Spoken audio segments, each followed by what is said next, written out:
Welcome to the Transum Podcast, a monthly roundup of the new features on the transum.org website, providing mathematical puzzles, games, learning activities, and the ever-popular mathematics lesson starter of the day. Here's your host, John Tranter. I bought some items at the shopping centre yesterday and the bill came to £28. I noticed that the prices of the items were each different and each a factor of that total. What were the prices of the items I bought? Well, that was the puzzle of the month that I snuck in even before I'd had chance to welcome you to podcast number 83 for the month of October 2021.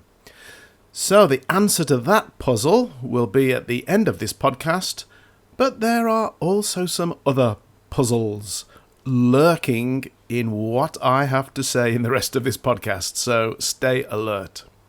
So let's now move on to the new resources that were added to the Transum website during this last month. A new video has been uploaded about rotational symmetry. Now, this topic typically creates beautiful display work for your classroom. At the end of the video, there is an ambigram, similar to those made famous in Dan Brown's novel Angels and Demons. Now, your challenge while you're listening to this is to think of a mathematical equation with a horizontal and a vertical line of symmetry, otherwise known as a mathematical ambigram. I also made a video called Maths Kim's Game, which is quite different to the help videos I usually create. It lasts 15 minutes and contains 3 different memory challenges, each with a mathematical theme. A new binary numbers exercise has been added. You can count to 10 using your fingers. You can count to 20 if you take your socks off. But if you know binary, you can count up to 31 on only one hand. And actually, if you use the fingers on both hands, you can count up to 1023. So have a look at that, the binary numbers exercise. The links to all the things I'm talking about here in this podcast can be found at transum.org/newsletter. More mixed angles questions have been added to the collection, and they appear as level 5. There are 3 help videos in the help tab, making this quite a substantial resource, so I do hope you find it useful. As well as making podcasts, I also like to listen to them, and one I enjoy is the More or Less podcast from the BBC. Last week they were discussing the question, how many holes does a drinking straw have? They asked the expert, Professor Jordan Ellenberg.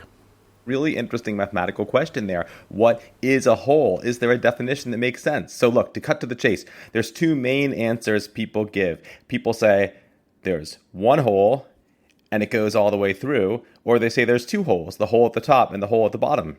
Which one of those is right? Well, that's a long story, and to get there, you have to really understand all the work that geometers and topologists have done over the years to sort of try to get at some mathematical notion of what a hole is that actually works.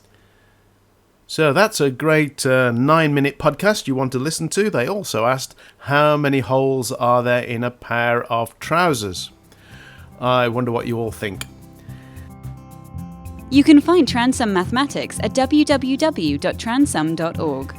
When I was quite young, many years ago, I soaked up a lot of vocabulary from the lyrics of songs I heard on the radio, and one of those old songs was played on the radio on Sunday, and it began with the line, I love you, a bushel and a peck, a bushel and a peck, and a hug around the neck.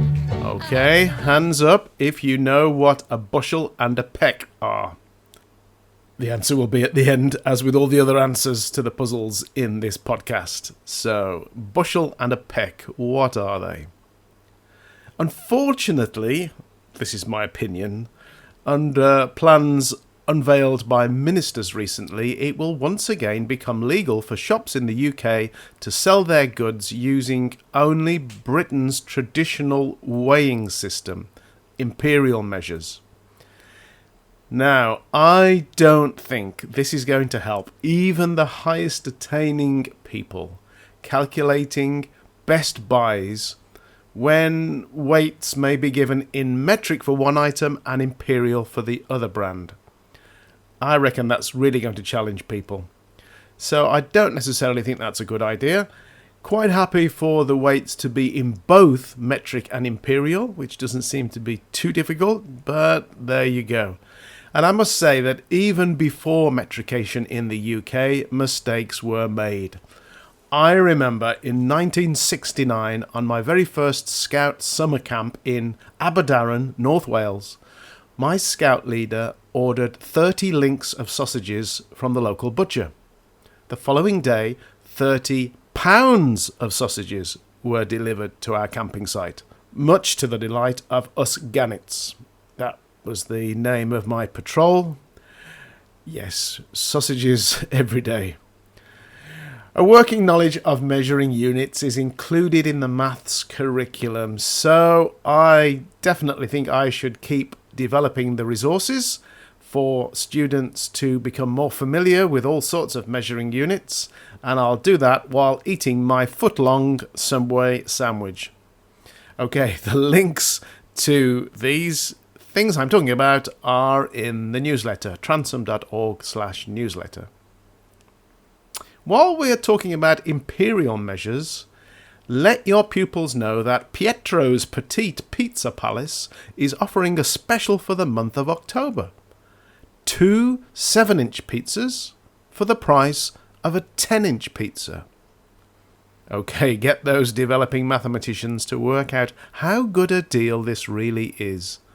They may be surprised. Answer at the end of this podcast. I was thrilled to see on Twitter a photograph of a full Spanish classroom in which each of the students was sitting in front of a computer screen, and the photograph was taken from the back of the room, allowing me to see that every student was working on a Transom activity. Once again, technology has broken down the language barrier. Of course, Transom was written in English, and these students were working in Spanish. Fantastico. I had to look that word up because I don't know any Spanish. If you're a subscriber, did you know you can register your school's IP address with Transom so that the system can remove adverts from pages students access? But there is also a way that you can modify the URL that you email to students or store in your learning management system so that those using these links, even if they're at home, still don't see the ads. And there is more information about that on a recently updated frequently asked question link in the newsletter.